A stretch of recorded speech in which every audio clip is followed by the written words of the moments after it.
Ustadz Risa, Ibu Ningsi dan juga Indri begitu ya. Tadi kan kita tanya awal-awal adaptasi pasti ada lah itu ya. Saling kok gitu sih, kok gitu ada ya. Berapa lama tuh prosesnya? Lumayan lah lama, lumayan lama ya. Sampai ibu sakit ya. Mertua sama menantu yang nggak serumah aja, ada aja konflik. Apalagi yang satu rumah kan ya Kak. Nah gini kita tanya nih, mungkin banyak juga di sana yang mengalami hal yang serupa. Nah ini kan tadi kalau kita baru satu contoh nih yang dilakukan oleh Ustadz dalam bersikap adil. Ada lagi nggak sih Ustadz tipsnya supaya yaitu adaptasi antara mertua dan menantu itu bisa berjalan mulus? Prinsipnya seorang suami harus cerdas dan baik. Ada 3 doa wanita yang tidak tertolak. Yang pertama doa ibu kepada anaknya, doa istri untuk suaminya, doa anak perempuan untuk ayahnya. Selama melakukan 3-tiganya dengan baik, dengan adil, dengan tulus dan ikhlas, semuanya akan baik-baik saja. Makanya ketika ada makanan, biasanya saya nggak bawa ke istri dulu, saya bawa ke ibu. Bu, tolong pilih makanan yang ibu suka, diambilnya, baru saya bawa ke istri. Saya maklum orang tua secara adab dan etika harus didahulukan, menghormatinya dan mencintainya, kemuliaan dan kebahagiaan. Nah nasihat ini yang harus saya tanamkan kepada istri. Jadi diberi pengertian dengan lemah lembut ya. Betul. Pasti ya. Walaupun istrinya lagi tinggi, tetap harus lemah lembut. Kalau udah kayak gitu enggak, kan tergantung cara suami ngomong. Jadi tetap dengan lemah lembut, minta pengertiannya, gitu ya. Dan gue tadi yang Ustadz bilang bahwa anggaplah kalau misalnya sedang ditegur gitu sama seperti ibu kandungnya sendiri. Anggap sebagai teguran dari ibu kandung sendiri. Itu yang membuat selama ini orang kalau ditegur mertuanya sakit hati. Karena apa? Dia tidak tulus menganggap ibu mertuanya seperti ibunya sendiri. Makanya esensi menikah, kamu tidak memiliki satu ibu tapi 2 ibu. Ibu kandung dan ibu mertua, bapak kandung dan bapak mertua. Ketika ini kamu rasakan dan mau praktekkan, insya Allah semua baik-baik saja. Tuh para suami, ikuti nasihat Ustadz. Baik, berikutnya ada JJ ya. Ini penerjemah pelatih Sintayong ya. Hadir lagi di sini akan berbagi cerita. Kita lihat dulu profilnya berikut ini.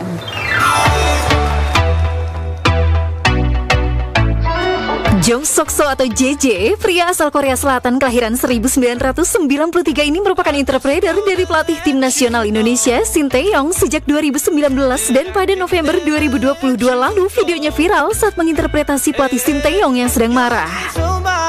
Pria yang menetap di Indonesia sejak berusia 14 tahun karena mengikuti bisnis sang ayah ini mengaku selalu membawa kamus selama 2 tahun karena kesulitan belajar bahasa Indonesia hingga kehadirannya di sekolah menjadi sorotan karena sedang ramai drama Korea Boys Before Flowers. Pada April lalu saat Indonesia kalah dalam pertandingan Piala Asia U23 dengan skor 0-2, JJ memposting Instagram story menduga adanya kecurangan yang dilakukan oleh pihak Qatar ke timnas Indonesia. Salah satunya adalah membuat rute para pemain lebih jauh dari seharusnya. Seperti apa dugaan JJ mengenai kecurangan yang diterima timnas Indonesia? Dan apa komentarnya mengenai pelatih Sintayong yang mendapatkan golden visa dari presiden? Saksikan kisah selengkapnya hanya di Rumpi No Secret. Baik, kita sudah bersama dengan JJ. Halo JJ. Nah, terima kasih JJ sudah hadir. Kita mau lihat lagi nih keseruan seperti apa sih kebersamaannya JJ dan pelatih Sintayong ya. Karena sekarang ini gitu bukan hanya pelatih Sintayong yang punya banyak fans. Kamu juga, ya kan? Terima kasih. Terima kasih. Seperti apa kita lihat yang berikut ini? Sebentar, paling penting yang paling penting telepon. 여보세요? 가방 지갑 좀 내려줘. 네, 알겠습니다. 네. 야. 혹시 mau turun bentar? Terus? Anterin dulu bentar.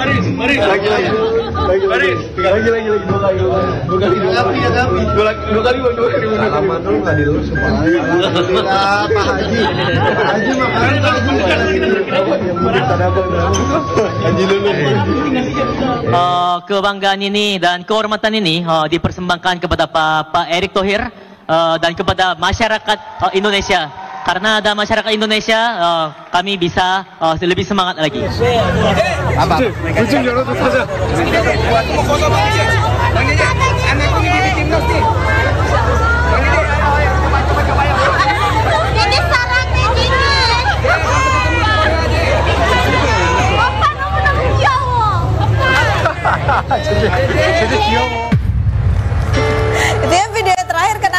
yang dikerubung sama ini masyarakat? Bukan, pertama coach yang datang, tapi coach buru-buru pulang. Nah, fansnya kan pertama ke coach, tapi karena coach buru-buru pulang, jadinya ke saya tiba-tiba. Jadi kamu bukan hanya mewakili coach untuk menerima penghargaan gitu, tapi juga mewakili untuk terima foto ya. Kalau coachnya lagi nggak ada.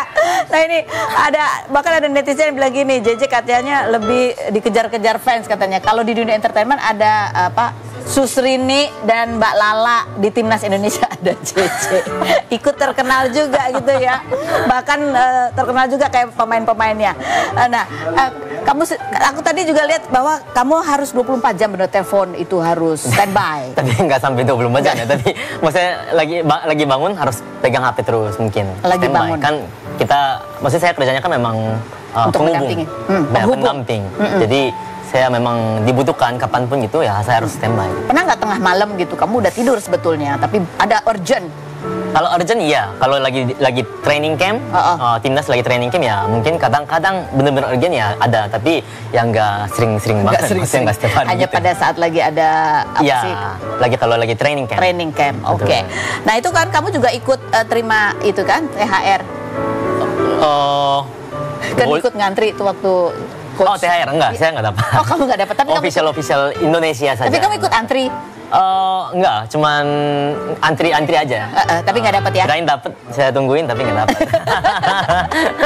Nah kemarin juga ya, ini kan ada diluncurkan Golden Visa gitu ya, visa khusus yang diberikan kepada warga negara asing yang memiliki keahlian atau kontribusi atau untuk Indonesia gitu. Dan yang pertama yang mendapatkan adalah Coach Shin gitu ya. Betul. Kamu warga negaranya masih asing? Korea kan? Ya, tapi kamu kan juga punya keahlian yang kamu kontribusikan juga ya? Iya. Mungkin ya. Kamu dapat nggak? Dapat Golden Visa nggak? Maunya dapat. Maunya dapat ya. Maunya dapat juga, tadi belum. Belum. Kalau kamu visanya berarti visa kerja. Visa kerja.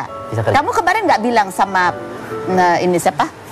Pak Yasona, bukan Pak Yasona Loli, ya. Oh, enggak, belum. Belum, mau aku bilangin Pak buat dapat. Boleh. boleh.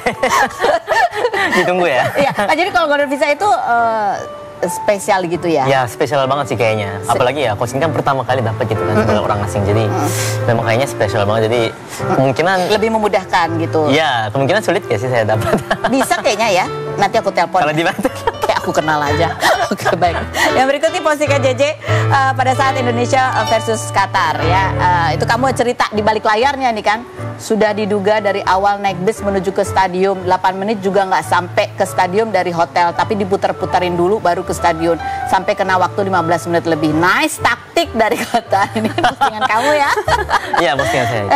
Karena memang semuanya marah. Memang setelah kalah, memang tidak ada alasan harusnya kan, maksudnya namanya sports gitu. Tapi kita bukan kalahnya itu karena fairan. Tapi ya karena dibegituin di awal sebelum tanding aja begitu, dan saat di dalam pertandingan pun ya banyak di dalam pertandingan seperti ya kartu-kartu yang harusnya tidak keluar gitu kan ya. Nah ini pada saat kalian diputar-puterin itu gitu ya, itu waktu itu belum sadar ya bahwa ini sengaja nih gitu? Enggak? Belum sadar, tapi setelah kita lihat kok nggak sampai lagi muter gitu. Tapi nggak tahu itu drivernya atau memang salah apa, saya nggak tahu. Tapi pada saat diputar-putar itu sempat membuat nervous pemain kah? Ya bukan, maksudnya jadinya buru-buru persiapan sampai warming up. Biasanya kan banyak waktu, jadi tenang persiapan semua. Tapi begitu datang mepet ya, karena mepet jadi kita buru-buru semua. Jadinya mulai dari pemanasan aja udah kayak nggak terlalu sempurna. Iya, jadi itulah ya. Sayang sekali sih. Kayaknya kalau ada gosip tentang sepak bola gitu ya, yang seputar pertandingan, bukan gosip sih ya, hal-hal itu bisa kita tanya juga langsung ke JJ ya. Tapi nggak apa-apa, nanti tinggal kita meningkat lagi sebenarnya. Maksudnya kita tunjukin aja kemampuan kita bisa gitu. Harusnya kita lebih latihan lagi, lebih apapun kondisinya ya. Ini kan juga kadang-kadang ya mental juga harus tetap dijaga. Bisa digituin ya. Kita tapi tetap harus siap memang. Harus siap. Kita udah belajar juga kan dari kemarin. Baik, berikutnya ada Vena Melinda yang akan bergabung juga bersama kita berbagi cerita. Kita lihat dulu profilnya berikut ini. Vena Melinda, artis kelahiran 1972 yang menjuarai Putri Indonesia 1994 ini pernah menikah dengan Ivan Fadila pada 1995 dan dikaruniai 2 anak bernama Feral dan Atala, namun bercerai pada 2013. Lalu kembali menikah dengan Ferry Irawan pada 2022, namun bercerai pada 2023 karena kasus KDRT. Vena yang pada 29 Juli kemarin baru berulang tahun yang ke-52 mendapat kejutan dari anak-anaknya, diantaranya Feral yang memberikan 4 tas mewah dengan total mencapai 267 juta rupiah serta trip ke Amerika pada akhir tahun 2024. Sedangkan Atala memberikan hadiah sepatu dan juga trip ke Bali. Juli kemarin, Feral baru saja mengikuti kursus mengenai diplomasi di Oxford University selama 1 bulan, di mana selama di Inggris ia membagikan momen tinggal di sebuah hotel yang dulunya merupakan penjara. Apa saja harapan Vena Melinda di usianya yang ke-52 tahun? Dan benarkah Atala sampai menjual mobilnya untuk memberikan hadiah kepada Vena?